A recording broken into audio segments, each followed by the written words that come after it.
So there are some major things that we're doing wrong as people because we're human. And in my observation and experience, what I'm beginning to realize is there are some specific root causes, some factors that lead us towards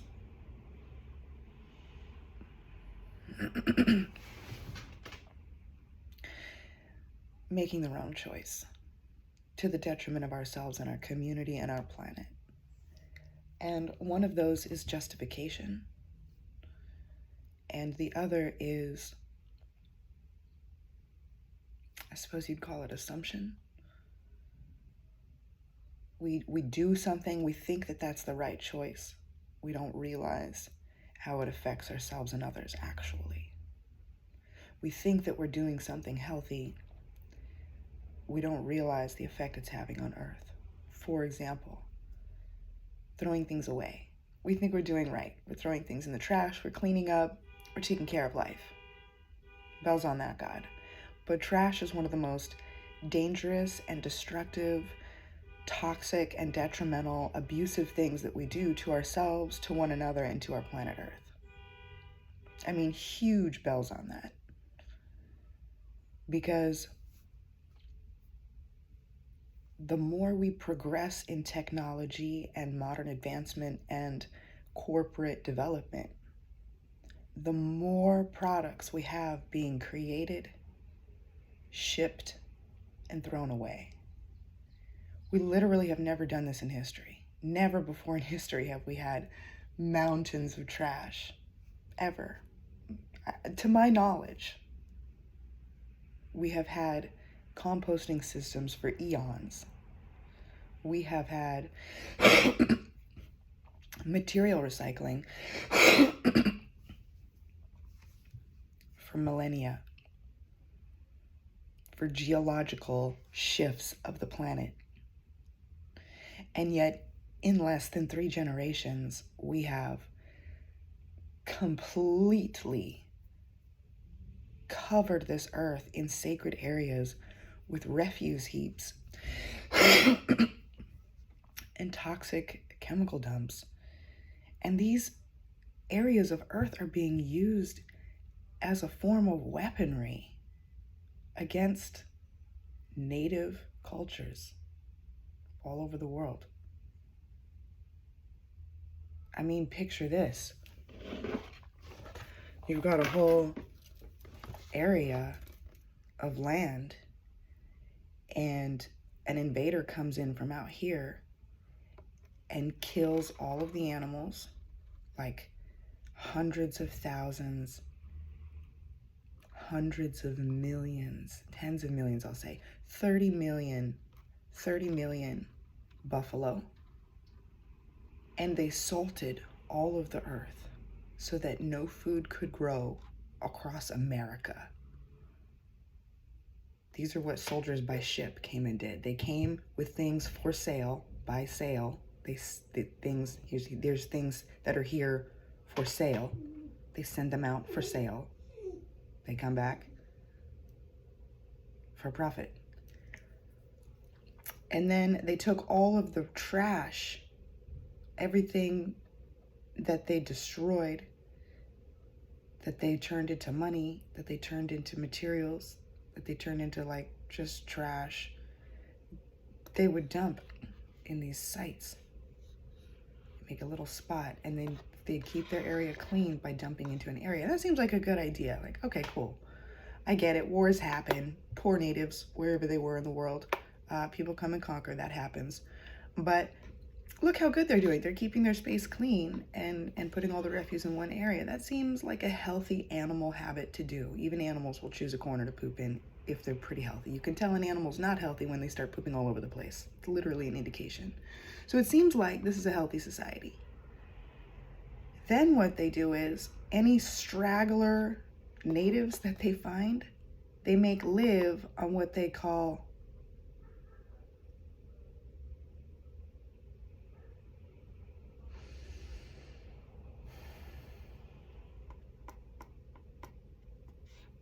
you know what it's called? a little private area. It's special for you. We've given you a reservation. Oh, I'm sorry, you can't come in. Do you have a oh, you have a reservation? Excellent. Okay, we'll see you to your table now.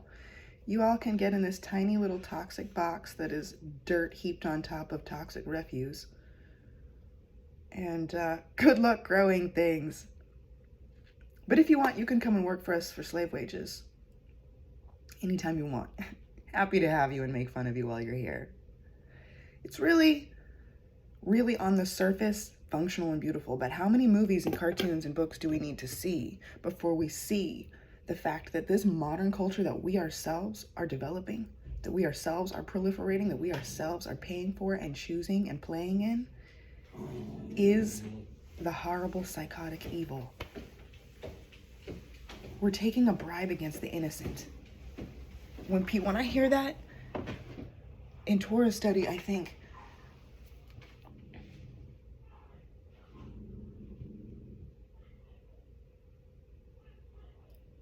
how many people in the world don't realize that they're taking a bribe against the innocent by buying? This is a perfect example. This kind of stuff drives me so mad because people don't think about what it takes to print the label. There are companies with giant warehouses pumping toxins into the air and chemicals into the earth. So we have situations like Chernobyl where some brave Jewish woman like me goes and investigates why are there animals and people dying all over this water area and tests the water and says, hey, wait a minute, I don't know about you poisoning these people because I'm not poisoned. I'm not brain defective from the poison. That's the key point.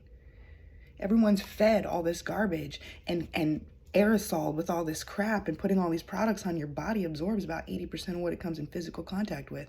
So we're just eating lotions and perfumes and chemicals and cleansers at all times. We're sleeping in it, we're wearing it, we're sweating in it, we're living in it. And glory be to God, I learned as a child about all these substances. I've been able to avoid these substances since I was a child. And it's saved my life and kept me really sharp and smart. People all the time marvel at my wit, my wisdom, my ability, my capabilities, my insight, my purity, and my glow. And a lot of people are jealous and a lot of people are just drawn to it. And it's because I have spent decades purifying toxic people, toxic ideas, and toxic substances out of my body and working as a soldier. Not how do I make money to buy more plastic crap for myself to poison Earth with, but how do I stop, become basically a hermit nun who lives with very simple things that I reuse over and over and over and gift and exchange. I keep my diet very simple.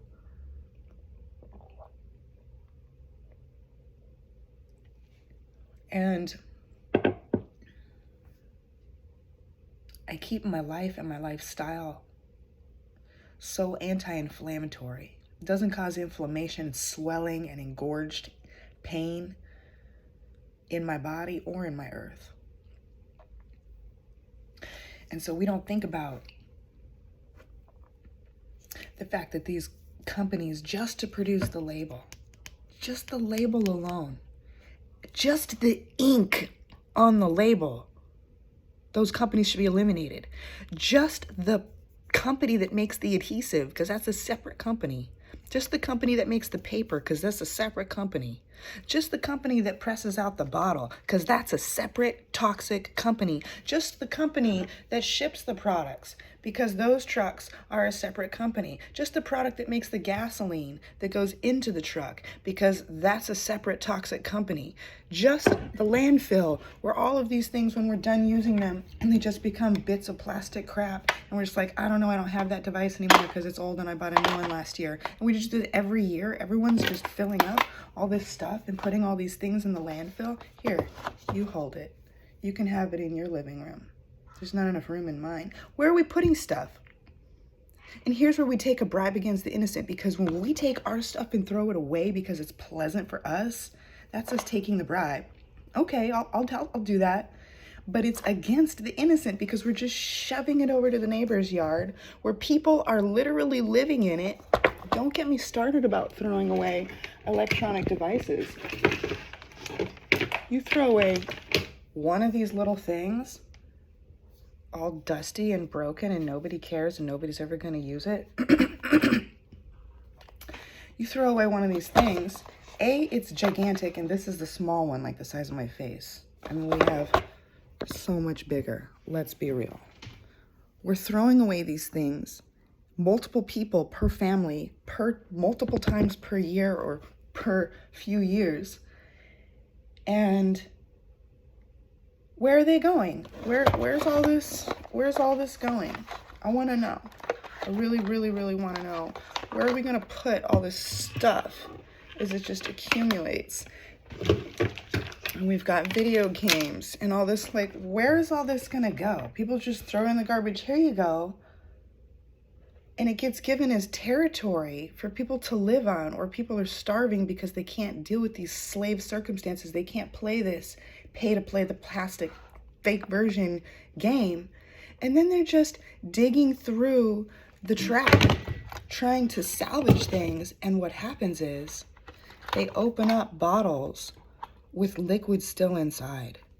Here's where it gets really sick and where I say, you know what? I don't even need a job or an apartment. I will travel as a soldier and work to correct this through using my mouth on stages, and other people can put me up so I can save the money to do it correctly without any lost time for wages, because this is what happens. These things break along with the batteries that we throw away. Anything electronic, anything that's got any chemical liquid in it, these have chemical liquid inside the batteries. And these refuse heaps literally have pools and streams and waterfalls of battery acid. At a minimum, it is residue all over the place. There's so much technological trash, broken glass, and toxic battery acid everywhere. And these people are going through this trash because people are throwing away jewelry and whole furniture and sometimes human babies. Like, there are such disgusting things thrown out that people are searching for to find. Oh, here's a child we can raise. Oh, here's a vehicle we can ride around. It's an entire bike. It's a whole bike store that just threw away. And people throw away these stores. It's these stores even throwing away even more than the people are throwing away, because stores throw away whole warehouses full of stuff. If they made a line of computers and it had a glitch or a bug or something defective in it, we don't hear these stories. They don't talk about this. But car companies regularly throw away, like, all of it. These companies, we see them bulldozing whole buildings, not repurposing them. We see them clear-cutting entire mountains, not reforesting them. We have sludge runoff problems killing whole communities of people because people of other corporate companies have come and blown up mountains to get the coal out to burn for energy so they could run their power plants, so they could poison the company with these trash creations. I love it. Is everyone else as happy as me? Like, how much more crap can we buy? And what is this one product gonna do to toxify my family and the animals that I have in my home and my neighbors, children? We don't think about these things. We're just spraying aerosol and the kids are just breathing it in. These neighborhoods are literally a cloud of toxic perfumes and vaporized or powderized dog poop. It's the most insanely unhealthy infrastructure I've ever conceived of in my life. And we think that people who live out in nature are heathens, that they're savages, that they're disgusting and uncivilized. They're out eating real food, getting real sunlight, getting real energy, exercise, doing real arts, living a life as humans on the planet and nothing else, connected to God in ecstatic praise and prayer, in all colors and shapes. I mean, really. Glory be to God for the internet, and we have had to toxify the earth to do it, but maybe we can do one big hurt and put a stop to all this constant hurt by using the internet and this infrastructure to understand, oh, I can look up pictures on my phone, burps on that, and at best, you know what it does? It makes me think, do I need a new phone, or can I go another couple years with the same one? And the fact that these companies are making them unusable so that we have to buy new ones should be a crime against Earth punishable by death, because it's literally just taking a bribe against the innocent. Let me be clear about the fact that these companies are creating products that enforce refuse buildup of disposable things. This cap is never meant to be used for anything other than this 8 ounces of fluid. This is a glass of water or death for any human. Water and detergent. Keep out of reach of children and pets. Okay, let's just set one in every home, like on the desk. And this is the most innocent. This is just water and detergent. I mean, don't get me started on the kitchen and the bathroom. These places that we call the rest and restoration areas of our home contain the heaviest toxins and poisons ever known to humans in creation. And we all keep bottles of it. I've raised kids. The terror. You want to talk about fear of God? The fear of a child consuming a liquid in the home that is for some reason kept in the cabinet, like under the food areas.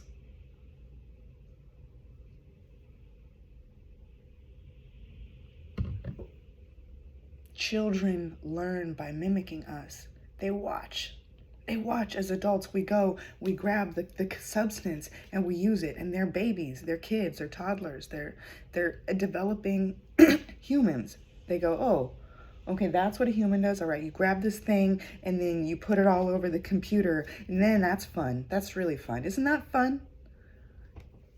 Then we have to have leashes and cages and alarms and video cameras for our own children because we're not actually spending time with them, teaching them how to do real human things. We're leaving them alone. We're leaving them with others. We're leaving them with technology. And we think that it's going to serve everyone correctly to be off doing whatever we want. I think the thing that really gets me, I've been really, really trying to make sense of narcissistic abuse and arrogance. And anger is the main, anger and fear, I'll say. Fear and anger are the biggest symptoms of arrogance and narcissism. I think arrogance is a symptom of narcissism as well. I think it really all falls under, are you looking to yourself and how good you are and how capable you are? Or are you looking with gratitude and appreciation? Wow, how good are you? How good is God? How good is this planet?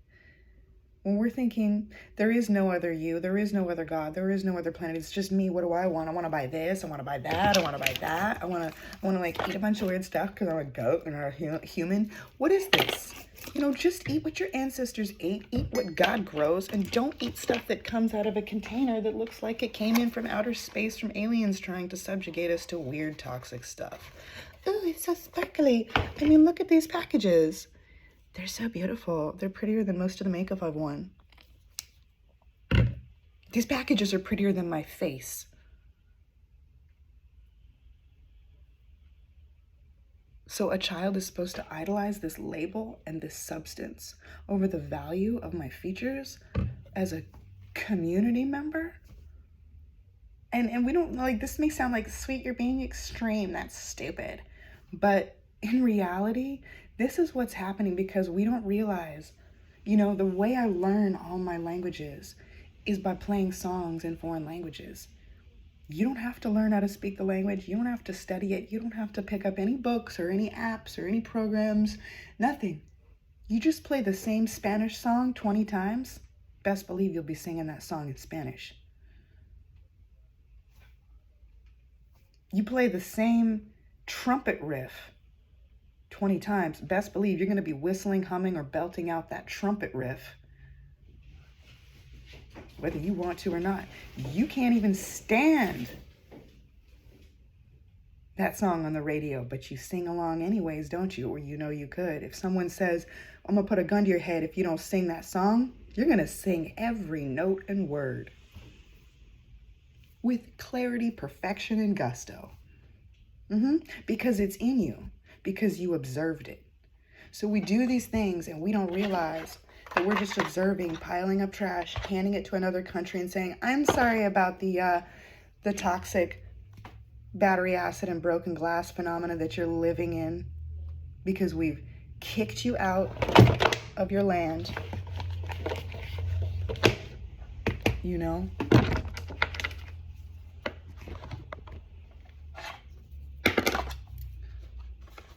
We clear cut the mountains, the trees, the people, the animals. I mean, we just killed them all. Don't worry about it. We gave you your reservation. Again, we've reserved you a spot. Come to your table. Get in the box. It's custom fit for you, so don't move. Or we'll put a lid on you and lock you inside. What is this? You know? If you don't use concrete and plumbing and a septic system, which are all horrible for the planet, horrible for humans, and a toxic Greek tragedy to deal with when there's a problem. I mean, come on. A septic system is a box of concrete that you make in the ground. Like this. And you put a cover on top and you just make a little hole. It's so gross. You put water in there because we know that putting water on dog poop makes it smell better. You put water inside and then you just put all of the poop from whoever visits your home and anyone else in the home, and it just collects in this thing. And then every so often, here's the beautiful part, you have to pay someone to come with a big stinky truck and pump your septic system. So that's taking a bribe against the innocent. Let's just pay them, this poor innocent man, to have this as a company. And that's the only business he's got. This section of land is all they've got. What's happening is we're leaving other people with no options because we're clear cutting and killing all the cattle and salting all the crops and divvying off all the land for sale. Oh, Bob bought some and Sally bought some and John bought some and everybody bought some except the natives. We killed most of them anyway, it doesn't matter. I mean, what the hell's going on? And everyone's just, hey, Bob, how you doing? Pushing their baby strollers. Looking at me like I'm a freak because I'm out not doing that. Instead, trying to educate others, trying to educate myself, trying to be an activist and it's about outreach. You know, I'm not reaching out to say, how can I take something from myself? I'm saying, I don't need a job. I don't need a place to live. I don't need a car. I don't need a wardrobe. I don't need any stuff. I don't need anything. I need enough clothes to cover my body. It would be nice to be able to change them out, wear something appropriate for the event or whatever. But beyond that, I trust that Hashem is going to take me to the right people so I have a place to stay. I trust that they're going to go, oh, I have the cutest outfit. Can I dress you, please? Can I? I keep trying to drag bags, wardrobe around, and every time I get somewhere, people go, oh, no, you're not even going to use your bedding. You're not even going to use your outfit. I got the cutest dress. I got the cutest coat. We got a whole guest room. You can sleep on a queen size bed with extra blankets, heated blankets. What do you want? Your own private bathroom. Because I'm not living. This is what we're supposed to do, is have an appropriate sense of culture and community and environment to live our lives in. We're supposed to provide this for one another. Beasts on that. So let's figure this out. I am desperate to figure this out. My life's work is to create an education center that develops humans who think like this, who operate like this. A school where you go where they don't feed you buckets of candy and bags of crackers and meals that are completely 100% grain-fed, organic, and vegan, plant-based. I'm done. I want Torah-based lifestyle. I want God-based lifestyle. I want a holy lifestyle because we're worth it. I don't need shampoo and conditioner when I can use clove and vinegar. This is bad hair day, but y'all have seen me. Like, I think I have amazing hair. Most people marvel, and then everyone tells me I smell amazing. Even if they don't like the smell of clove, they're like, I don't like the smell of clove, but you honestly just smell amazing. And a lot of people take like a scalp whiff. They don't know that I haven't washed my hair in over 3 years with stuff like this. God makes better. You know what I'm saying? God makes better. It's the reason I don't do any more other practices. No spirit talking, no woo-woo walking, no crystal serum incantation, nothing. I stick to God. I stick to God because God does things beyond what we can create. We can use magic and witchcraft and self-worship and worship of others and the worship of company products and the worship of our job position and all this. People are like, I'll kill myself if I lose my job. Will you? And a lot of people do. That's disgusting. The focus. But we've learned, it's not like people are sick or evil. This is what we're teaching one another. When we reach for the bottle, the baby reaches for the bottle. Remember that. So we're responsible for one another worldwide at all times. And God is our provider. He provides housing, food, income, fun, community. God provides it all. So travel and take care of him. Take care of the earth he's given us. Take care of the community and the children he has that he's given us to play with. Big time we need to take care of one another. That was the problem between Cain and Abel. Abel was Abel, and Cain was like, I don't know, I'm going to act like a Cain and knock that down. I don't like Abel, it makes me jealous. What? So we killed him? What's worse is we're killing each other with refuse heaps. We're taking a bribe against the innocent, and we don't realize where we're doing it, and it needs to be stopped. So I have developed a scale, what I have noticed, a spectrum. I didn't develop it. I've just observed it and given it a name. Maybe others have done this. I have no idea. But it goes from narcissistic to altruistic. People keep asking me, what do you do for a living? What do you do for a living?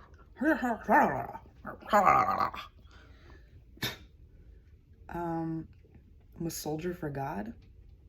I want my son back. I want other people to have their children back. I want Earth to be healthy. I don't know what I do for a living. I live for a living. I live for others, not for myself. I live for how can I clean up the refuse, not add to it. I live for how can I buy less and less and less and can come into contact with less and less chemicals per year, not more and more. I'm not looking for more shampoos and conditioner. I'm looking for more perfume. I'm not looking for more makeup. I'm not looking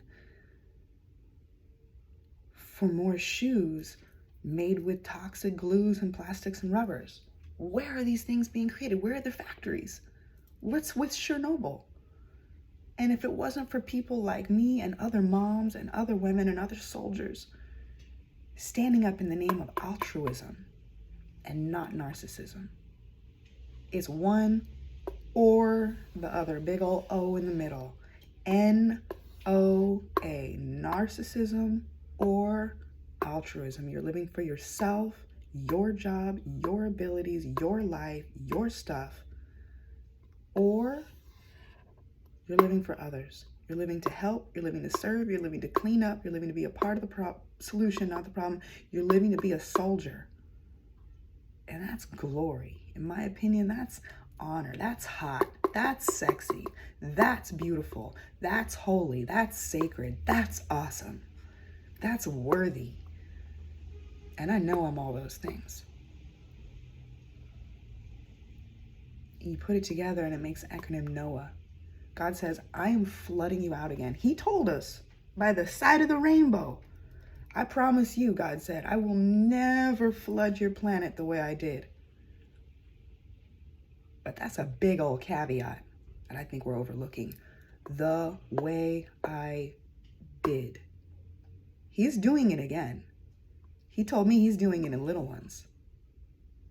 Again and again and again. Not the way he did it again, just little floods again and again and again and again. Isn't that fun? Isn't it fun to be flooded? God doesn't like what we're building. He says these refuse heaps have got to stop. He says these buildings that we live in, locked away in boxes, hurting one another for a bribe, has got to stop. This has got to stop. He says he's washing it all away and burning it and burying us with viruses. He says he's been doing it and he's going to keep doing it. He's going to do it incrementally because he loves us more and more. He says he's going to start small and get bigger over the years. And he's going to tell us, he told me to tell others, he's telling others to tell us. I'm not the only one getting this message. I'm not the only one posting this by his command. He says, tell the people, I don't like what they're doing. How many good people have to talk about it, write about it, make movies about it, sing songs about it, go and freak out and die about it, suffer in agony and cancer, and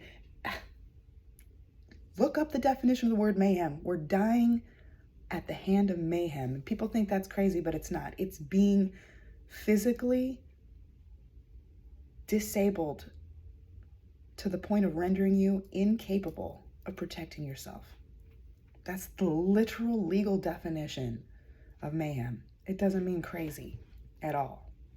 It's crazy that we all think this is normal, that we don't die from bullet holes or old age. We don't die from freak accidents enjoying life. I'd rather die jumping off a cliff trying to have fun base jumping than to just die because my hip socket falls out and I've got tumors in the size of my brain.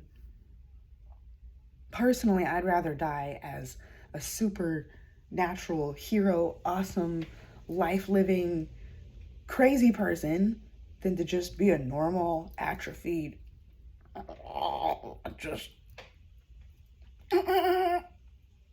but still alive. You know, it's messed up. I feel like that was rude of me because I have so many friends and so many friends with family members and so many family members who literally live like that. And it just drives me insane because it's by personal choice of eating and buying and living a life of things like this.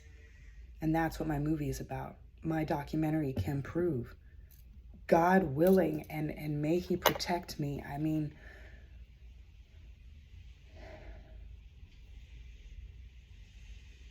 I'm scared. I'm scared to tell the world because I'm telling the world, stop your companies. I'm telling people to shut down their stock options. I'm telling people to sell their homes and to dismantle the buildings that their ancestors built. I'm telling people to erase all that them and their parents and their grandparents and their great-grandparents, and we really have 5 or 6 generations, 10 or 12 generations of, and really just 3 or 4 generations of like intense toxic development. We need to de-infrastructure, de-architecture. We need to deconstruct this bottle. The label needs to be taken off. The plastic needs to be given back into different substances and put back into the soil. The companies that built this need to be taken apart. They need to build gardens in those areas and let humans live there again. This is why people have lifestyles where they live digging through the refuse and digging through broken glass and battery acid, because we've cleared all the land to build these companies. And it's still happening. We are still actively killing the last remnants of major forests throughout Germany, Africa, America, everywhere. We're still actively killing Earth. She's still got a living fighting chance. We're still doing root canals, but there's still good living teeth. We gotta stop doing root canals, denture replacements. I mean, maybe if you really have to. I don't ever recommend root canals, but possible tooth extraction. And that, I have learned the hard way, is so life-threateningly dangerous. It should be considered one of the most greatest dangers. And our food directly, all of my research about food affects the teeth more than anything. Nothing got me to change my diet the way it has changed, except for my teeth. I have to say, my hair, though glory be to God, is lovely and luxurious. It is literally 1/3, big bells on this, it is 1/3 the size and density that it was 4 months ago before I consumed a box of dates. Just fruit that God made. It was just organic, good box of dates. But the sugar in it, they weren't rolled in sugar. They weren't fake. They weren't plastic covered. They weren't produced or manufactured. They were just picked off a tree, dried, and put in a box. But the sugar content of a banana is very high. The sugar content of an apple is very high. The sugar content of honey is very high. The sugar content of those dates was enough to make 2/3 of my hair fall out. I can see, I can still, I'm not, I can't, I mean, probably. You can see my scalp, like, all throughout my hair. That never, you couldn't see past the hairline. What, I mean, I could, like, dig and find maybe a little tiny sliver of skin.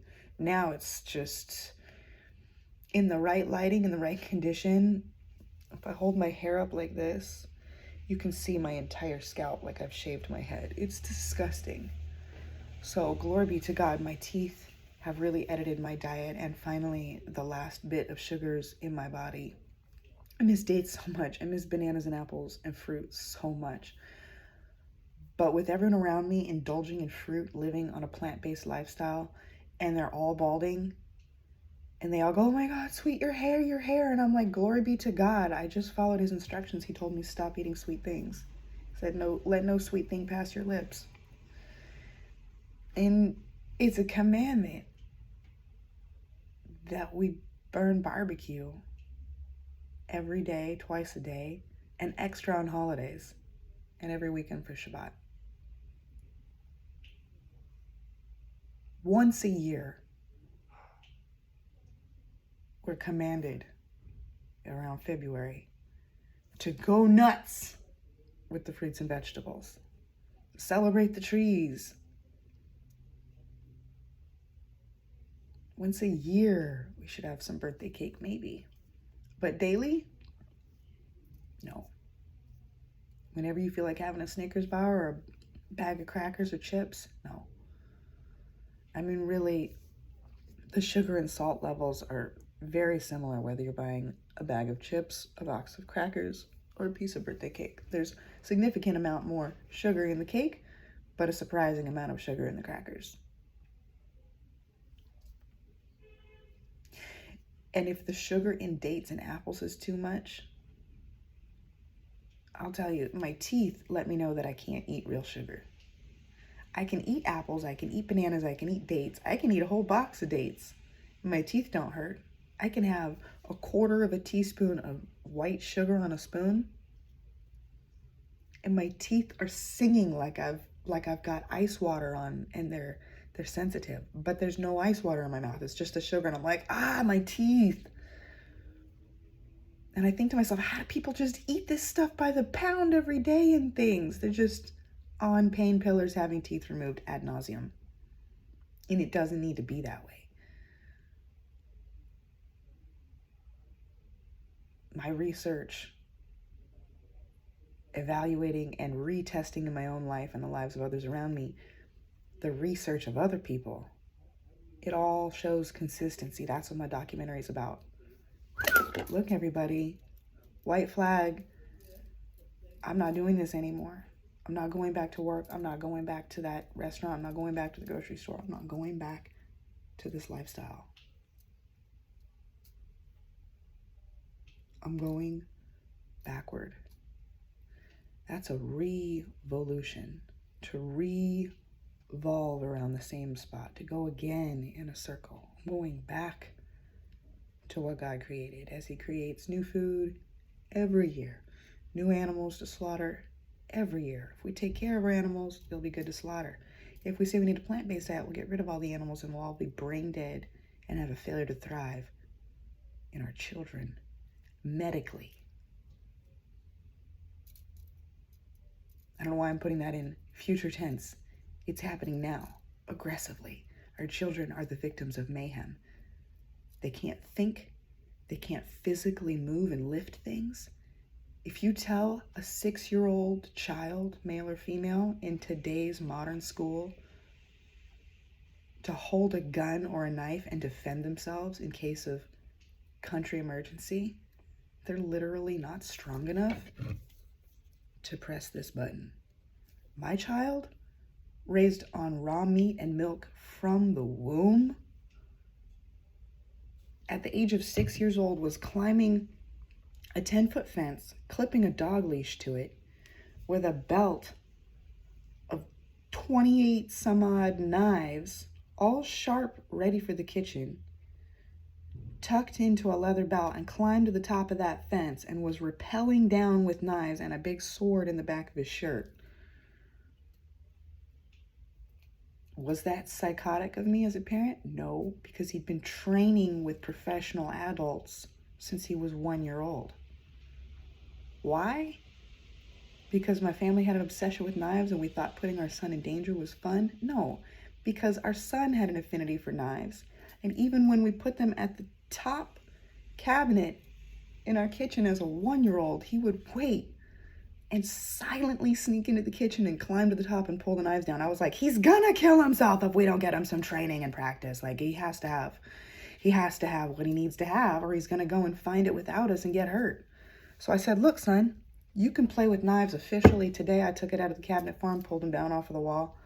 I'll get you the knife. I will get you the knife. And as long as I'm with you, or your father's with you, or whoever we say is appropriate, you cannot go to some other human and play with knives. Me or dad, that's it. If I say this person's okay, that's fine. And we found him professionals who knew how to work with knives, who knew how to work with children, who knew how to work with these things. And we had them introduced to him, and we would say to him, son, this person is a professional with knives. You can practice with your knives with him. We have brought him to you to learn about knife safety and knife play in the correct way, because he was going to do it anyways. He'd go to my mother's house and pull out all these knives. She'd come out of the bathroom and be like, how the heck do you have 3 giant knives already? Like, I just got a piece of tissue to blow my nose and turned around and you got knives in your hand. He was amazing with it. So by the time he was 6 years old, we knew that he knew more about knives from his knife work with his professionals than me or his father did. He literally was teaching us about knife care by the time he was 4. By the time he was 6, we were like, do what you want, kid. He was training professionally with gymnastics. He was training professionally with parkour teachers. He was training professionally. It was his professional work as a 6-year-old to climb a fence with 30 knives clipped to his body. Sharpened knives. They weren't butter knives. They weren't dulled for child use. And that really taught me what we're capable of as humans. That in the Institute for the Achievement of Human Potential, IAHP, it's IAHP.org, and it's the Institute for the Achievement of Human Potential. That was where I really began to understand a whole new way of raising humans. And that was how I came to that level of understanding. When I was pregnant, glory be to God, my husband and I had an amazing therapist. I'll always remember him with love and appreciation. He was truly, truly a wise, godly man. He said there's zero difference between good and God. Yeah, that is a big thing on the wall in his office. And when I got pregnant, he said, I'm your therapist. I am not your doctor. I'm not your child advisor, but I care about you both very much, and I know who you are, and I think that you like to know things, and you like to study and educate yourself, and I have 2 books to recommend if you're interested, and I'm going to write them down. I was like, what's with all this preamble? You know I'm going to love it. You know I'm going to read it. He gave me Nourishing Traditions by Dr. Sally Fallon, based on the works of Dr. Weston Price, and How to Teach Your Baby to Read from the Institute for the Achievement of Human Potential. I learned about raw foods and hyper education for our children, turning our children into geniuses at the age of 6. At the age of 6, consistently, children over and over and over in all languages are easily taught how to be fluent at the age of 6 in 20 languages, 20 instruments, classical level players, athletics, gymnastic leaders. They can enter Olympic training at the age of 6 years old. Any average human. Once you learn that, you can never unlearn that. Once I learned that eating raw meat and milk makes us strong, that eating the organs and the connective tissues feeds our organs and connective tissues so we don't have ruptured organs and bone-on-bone pain later in life. You can't unlearn that stuff. I can't. Once I learned that seeds grow once a year, very small, and they're meant to be digested and go on to continue to grow plants elsewhere, they're not digestible. But yet we feed every human and every animal in our care grain all year, every year, and everyone's sick and full of tumors, and we wonder what's wrong with the planet and what's wrong with everyone. We're feeding everyone cake and ale.